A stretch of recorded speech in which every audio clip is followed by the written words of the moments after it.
news breaks first at the bottom of the screen, and so watch out for that. There is a joint venture that has been announced between JFE Steel Corporation and JSW Steel. JFE Steel is set to invest as much as 15,750 crore rupees into that joint venture. The stock is reacting very sharply on the downside. We'll have to speak to our fundamental experts to find out why that negative reaction might just have come through. And more details, of course, will emerge over the course of the next few minutes. We're joined by Kush Bora of kushbora.com, as well as Ambarish Baliga, who's a market analyst and regular feature on this program and on the channel. Thank you so much, gentlemen, for taking the time, and pleasure speaking with you as always. Ambarish, any context that you might have on a merger or not merger, a joint venture between JFE Steel and JSW Steel, 15,750 crore rupees to be invested by the foreign player? Yeah, in fact, I've not tracked this very closely, so it will be difficult for me to really comment on this. Fine. All right. So we'll circle back. Yeah, but you know, it's very interesting to see as to what's gone wrong, and I think we should get one of our researchers to come and talk to us about it. They're talking about investing almost 15,750 odd crores, that is JFE Steel, which is a Japan company, in a JV with JSW Steel. Now, BPCL, Bhushan Power Steel's Odisha Integrated Steel Plant, will then be transferred to the JV. So there is no sale that is happening with BPSL. And as we know, BPCL has almost a 4.5 MTPA crude steel capacity, and they also have a captive iron ore mine that they are sitting on. Now, the presence is strong when it comes to eastern as well as the northern India belt, with costs being absolutely competitive when you talk about Bhushan Power. Now, when you talk about the expansion, the JV is going to target almost 10 million tons per annum crude steel capacity, and this is the target that they have by 2030. And the long-term expansion potential is almost up to 15 million tons per annum. The land is for full expansion, which is already ready and sitting with them. In terms of benefits, what they are saying is that JFE, which is the Japan-based joint venture partner, they will bring in advanced steel technology, and JSW Steel will actually bring the execution strength on this front. In fact, the JV will look to scale high value added steel products as well to the portfolio, and they will accelerate profitability through India's fast growing steel demand. That is what we are picking up so far.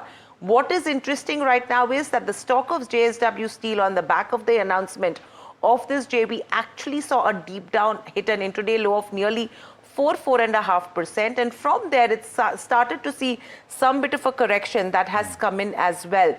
Ambarish, basis the details that I just read out right now, from what we are picking up so far, anything that you would have to say, because the JV is with regards to Bhushan Power and Steel's Odisha Integrated Steel Plant that then gets transferred to the JV, which was under JSW Steel, and that's where the expansion is coming from. What is it that the street is not happy with, according to you? No, possibly the amount of investment which is going in. I think that's what possibly the street is not happy with. But looking at the size of JSW, I don't think the investment is too huge. Although it may take some time to get the return on investment, maybe it could take at least about 5 to 6 years. I mean, looking at this sort of a capacity which they're talking about. But then I think in the longer term should be positive. But then I think this is just a knee-jerk reaction looking at the amount of investment which is going in. This is related to, of course, to Bhushan Power and Steel acquisition that took place way back in 2021, and we'll get you details of that. Vishwanath Nair, who's tracked this, I'm pretty sure, through the start of insolvency proceedings in 2017, or maybe shortly after that, will give you some context on that as well. But it's important to talk about, because this is a company that went through insolvency. It was acquired by JSW Steel.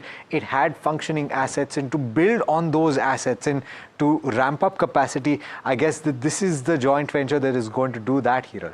Yeah, I think that's the case. I think, is it, you know, there were a lot of conversations going on as to whether JSW Steel will go ahead and sell Bhushan Power and Steel, what will happen.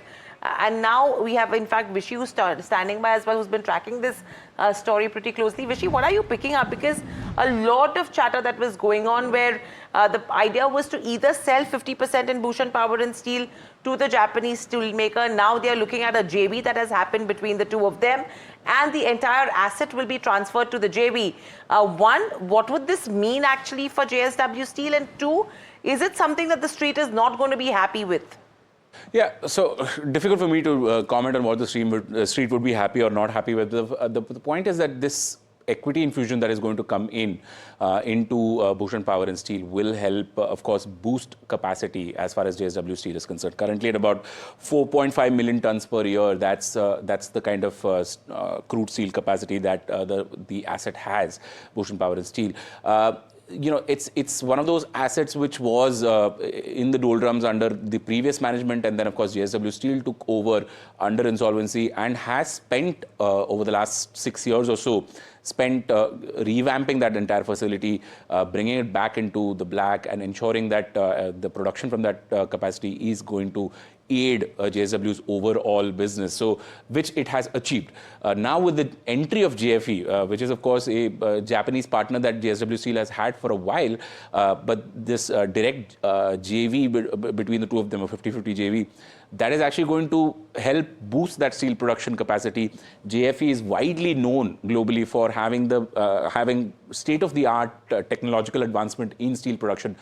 So that will start flowing into this asset as well. You're going to see, JFE in its statement has mentioned that they are looking to ensure that about 200 billion yen worth of profitability they achieve through their international businesses. So this will be an important asset for their aspiration to have the 200 billion yen worth of profitability from their global business. Interestingly, this asset was under the cloud for a while actually earlier this year when the Supreme Court had originally just completely rejected the insolvency proceedings that had taken place back in 2019 and 2020. At that point in time, there were doubts whether this asset will remain with JSW Steel or not. Later on, the Supreme Court amended its own order and ensured that the asset does stay transferred to JSW Steel, and they are the primary owners of the companies. Now, of course, they're bringing in a new owner to partner with them to create this entire asset.